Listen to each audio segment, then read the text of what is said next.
من الشیطان الرجیم بسم اللہ الرحمن الرحیم السلام علیکم ورحمۃ اللہ وبرکاتہ۔ غوثیہ چینل کے ناظرین کو خوش آمدید کہتا ہوں۔ جو لوگ چینل پر دیکھ رہے ہیں وہ چینل کو سبسکرائب بھی کریں، لائک کریں، شیئر کریں۔ جو فیس بک پر دیکھ رہے ہیں، میرے پیج مرکزی بزم غوثیہ انٹرنیشنل پر دیکھ رہے ہیں، وہ اس کو لائک کے ساتھ آگے مزید شیئر کریں کہ یہ نیکی کا پیغام آپ کے اس عمل کی وجہ سے زیادہ لوگوں تک پہنچے۔ ناظرین محترم، ربیع الاول شریف اور عشق و محبت کی زبان سے کہیں تو ربیع النور شریف کا آغاز ہو چکا ہے۔ پوری دنیا کو اس ماہ مکرم نے اپنی بے شمار نورانیت کے ساتھ، رحمتوں کے ساتھ، برکتوں کے ساتھ گھیر لیا ہے، اور پوری دنیا میں عشاقان رسول صلی اللہ علیہ وآلہ وسلم سرکار دو عالم علیہ السلام کی آمد پاک کی خوشی کا اظہار کر رہے ہیں اور اس دن کا انتظار کر رہے ہیں کہ 12 ربیع الاول شریف کی وہ صبح بہارا جس میں اللہ رب العزت نے اپنی بے شمار نعمتوں میں سب سے بڑی نعمت اور نعمتوں کی سردار یعنی سرکار دو عالم علیہ السلام کی تشریف آوری کے وقت کا انتظار ہو رہا ہے، اور پھر پوری دنیا صلاۃ و سلام کے ساتھ اور جشن بہاراں کی خوشیوں کے ساتھ اور سرکار دو عالم علیہ السلام کی آمد پاک کے ساتھ جھوم اٹھے گی۔ اس کے ساتھ ایک اور بات ہے، کچھ ایسے اپنے آپ کو مسلمان کہنے والے اس مہینے کا اس لیے انتظار کرتے ہیں کہ ہمیں اس مہینے میں اپنی علمی وجاہت کو منوانے کا موقع مل جائے۔ وہ اپنے آپ کو مسلمان بھی کہتے ہیں،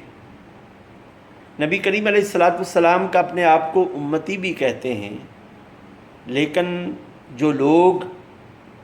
مسلمان جن کو وہ اپنا بھائی بھی کہتے ہیں، نبی کریم علیہ السلام کی آمد پاک کی خوشی مناتے ہیں، ان کو مشرک بھی کہتے ہیں، اللہ کا شریک بھی کہتے ہیں، اور پھر طرح طرح کے جو فتوے انہوں نے پورے سال تیار کر کے رکھے ہوتے ہیں اور اپنی جیبوں میں ڈال کے رکھے ہوتے ہیں، اس کی خوب نشر و اشاعت کرتے ہیں، اور ایسے لوگوں کے سامنے اپنی فصاحت و بلاغت کو منوانے کی کوشش کرتے ہیں جن کو ان کی فصاحت و بلاغت سے کوئی غرض نہیں ہوتی، بلکہ غرض یہ ہوتی ہے کہ وہ دیکھنا چاہتے ہیں کہ یہ لوگ آپس میں، تو میں عرض کر رہا تھا کہ فتوے تیار ہوتے ہیں جو ہی ربیع الاول شریف کا مہینہ اللہ پاک عشاق کو عطا کرتا ہے، فتووں کی بوچھاڑ ہونا شروع ہو جاتی ہے۔ افسوس نثار تیری چہل پہل پہ، ہزاروں عیدیں ربیع الاول، سوائے ابلیس کے جہاں میں سبھی تو خوشیاں منا رہے، اور خوشیاں منائیں تو کسی کو فتوے یاد نہیں ہوتے۔ اپنے ہی نبی صلی اللہ علیہ وسلم کی آمد پاک کی خوشی ہو، میلاد شریف کی خوشی ہو، تو ہم ایک دوسرے کو بحیثیت مسلمان تو ہمیں یہ چاہیے نا کہ اپنے نبی کریم علیہ السلام کی غلامی کا حق ادا کریں۔ اللہ نے بہت بڑی نعمت آقا کریم علیہ السلام کی نورانی شکل میں ہمیں عطا کی، تو ہمیں تو اللہ کی نعمت کا شکر ادا کرنا چاہیے۔ اور اللہ پاک خود قرآن پاک میں فرماتا ہے کہ جب میں تم پر فضل کروں، نعمتیں عطا کروں، تو تم میرا شکر ادا کرو۔ تو حضور علیہ السلام کوئی چھوٹی سی نعمت نہیں ہے۔ اگر اللہ پاک اپنے محبوب کو نہ بھیجتا، نہ تخلیق کرتا، تو کائنات کا وجود بھی نہ ہوتا اور خود خدا کی ربوبیت کا ظہور بھی نہ ہوتا۔ لیکن افسوس، سوشل میڈیا کے مفتی، سوشل میڈیا کے شیخ الحدیث،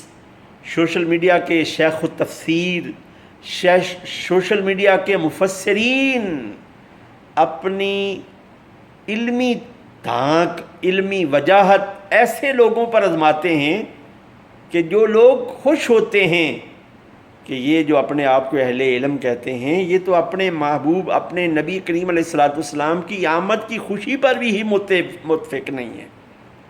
دعا ہے کہ اللہ رب العزت ہمیں سمجھ عطا فرمائے، اور جو خوشیاں مناتے ہیں میری ان سے گزارش ہے صرف خوشیاں مناؤ، بھرپور مناؤ، اور کسی سے باز کرنے کی ضرورت نہیں ہے۔ باز کریں گے بھی تو جو نہیں مناتے وہ نہیں منائیں گے، لیکن جو مناتے ہیں وہ برداشت کے ساتھ، تحمل کے ساتھ، نبی کریم علیہ الصلوۃ والسلام کے ساتھ اپنی بے پناہ محبت کا اظہار کریں، اور خدا را نماز کی پابندی کریں، اس لیے کہ نماز کی پابندی کرنا بھی سرکار دو عالم علیہ الصلوۃ والسلام کے ساتھ محبت کا ایک ثبوت ہے، اس لیے کہ نماز سرکار دو عالم علیہ الصلوۃ والسلام کی آنکھوں کی ٹھنڈک ہے۔ میرے چینل کو سبسکرائب کریں، لائک کریں، شیئر کریں۔ والسلام علیکم ورحمۃ اللہ وبرکاتہ۔